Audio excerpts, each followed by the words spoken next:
Welcome to sunny Florida and the famous Sebring circuit for the start of the 2019 Transam Series. I'm Jonathan Green, and once again, it's a calendar packed with iconic circuits. Starting off at Sebring, Road Atlanta, and this year we welcome back two iconic circuits, Laguna Seca and Lime Rock. We also return to Detroit, Indy, Mid-Ohio, Road America, and Watkins Glen before rounding out the series at VIR, COTA, and finally Daytona. We start our action from the TA2 class, where last year here at Sebring, Mark Miller took victory, and he'll want to repeat that win. And another favourite has to be Transam stalwart Tony Bufamonte in the Mike Cope Ford Mustang. We have not been able to win Sebring. I've talked about this in the past. It's a super historic track. It's one on our bucket list. We're going to do everything we can to make it happen this year. The Sebring circuit is 3.74 miles, steeped in history at every corner, and was the venue of the first ever Transam race back in '66. It's a challenge to set up over the bumpy but fast-flowing 17 corners. In qualifying, champion Rafa Matos started where he left off with pole. Bufamonte was on my draft the whole session, so I felt that I was a little bit in a disadvantage, but we had a good enough pace that we could get the pole position. It was tight, only a tenth and a half. And that means with Bufamonte and Mark Miller chasing him, he's going to have a great start. Here's the grid then for the first race of the year. Matos on pole, Bufamonte alongside him. Row 2, Mark Miller, last year's winner, and Scott Lagasse. Then row 3, McAvern. Goikerberg didn't make the pre-grid. He starts at the back. And then row 4 sees Wilson and Montour. Here we go then, rolling start for a brand new season. Matos leads them away, but under big pressure already from Bufamonte as they dive into the first corner. Bufamonte starts well as we go on board with him, and you can see how close it is. Bufamonte just getting beaten also for second place. Mark Miller up there. What a great frenetic start. Miller just holding off Bufamonte. Bufamonte coming back at him at turn 3. A really frenetic start, but it's Matos who leads this race. Good start also from Dylan McAvern in the Ford Mustang, and through goes McAvern in the Liquid Moly sponsored car on Bufamonte, who now drops to 4th place here in this opening salvo. Matos then built that lead as the laps went through. Mark Miller would keep him honest in the Dodge Challenger, last year's winner. Ford Prefix celebrating their 40th year. Good battle also here for 4th place. On the inside is Scott Lagasse Jr. Round the outside goes Bufamonte, but Scott Lagasse Jr. has got the better line as they dive into the next right-hand, and sure enough, Lagasse Jr. overtakes Bufamonte into 4th place. Nicely done. Into the hairpin, it was Matos, Miller, Lagasse, very close indeed. Peterson just behind, and Bufamonte still in their wheel tracks. But then a massive incident for Kurt Voigt in the Ford Mustang. With just a couple of laps to go, a massive shunt as he hits the tyre walls, smashing the car up and bringing out a full course yellow. In fact, the race would finish under yellow. Deja vu from last year. Miller thought he might have another chance at it, but in the end, this time it was Rafa's revenge. Redemption for the man from Florida, originally from Brazil, and the champion, Rafa Matos, wins at Sebring. Confirmation of the result then, Rafa Matos with the win, Mark Miller in 2nd place, Lagasse Jr. in 3rd, then Doug Peterson wins the Masters with 4th ahead of Tony Bufamonte in 5th. I was determined that I wasn't going to lose the race in the last lap like it happened last year. And I knew that Mark had a very fast race car and he was saving his tires, he was pacing himself towards the middle of the race, and I started doing the same thing in case a yellow would come, and it happened, a yellow. And I was able to get a good jump and maintain my position, and it was just a great race. So Rafa Matos picks up where he left off with a pole position and a win to lead the championship. Let's move our attention now to TA and the new series of SGT and GT this year, replacing TA3 and TA4. And the key to these classes is diversity. Sports cars, Grand Tourers, and performance coupes and sedans. Here's GT Stephen Davison. The GT class, what it does is it sends a message that is more encompassing. It's open for Porsche Caymans, that it's applicable to American muscle cars, Aston Martins, Maserati. I like the direction it's going.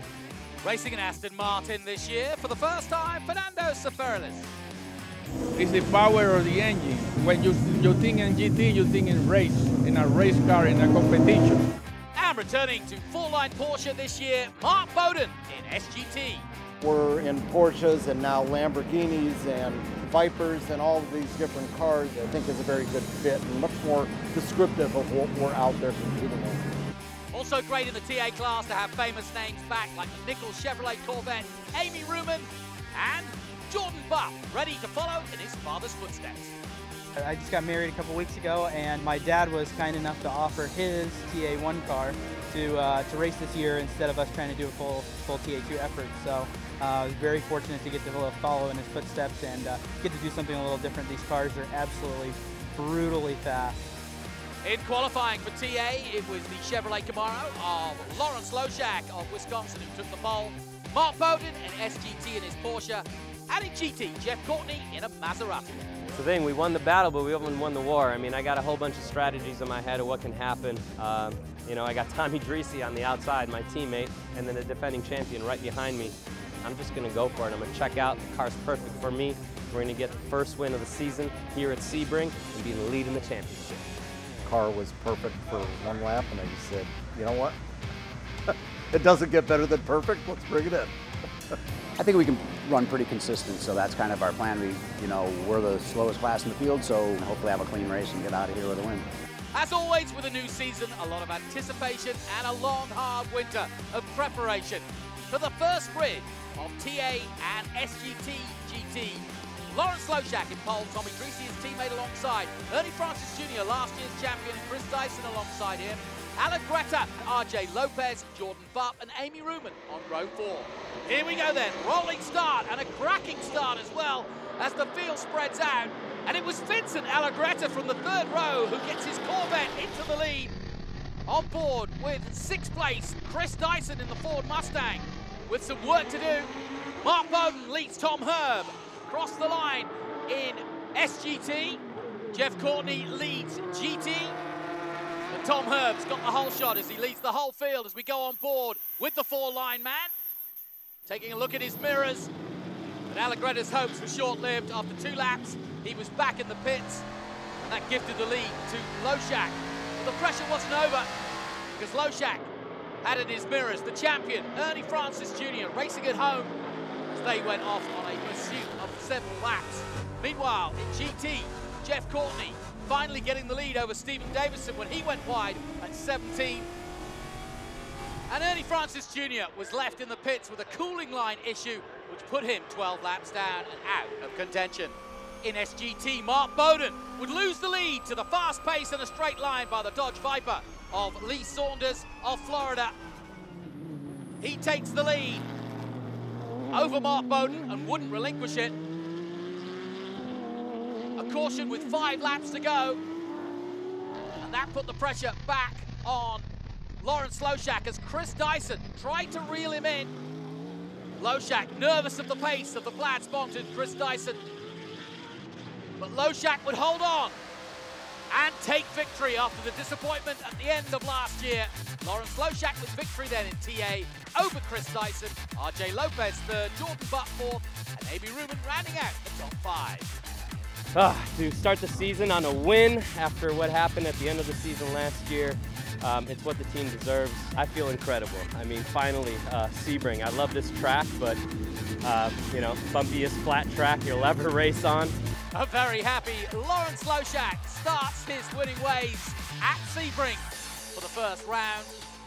And as we turn to SGT, a great battle between Mark Bowden and Lee Saunders, but it was Lee Saunders who won out over Bowden, with Tom Herb taking 3rd place, Kleeman in 4th, Milton Grant 5th. Oh, it was a lot of fun. I mean, that's probably the hardest race I've ever done.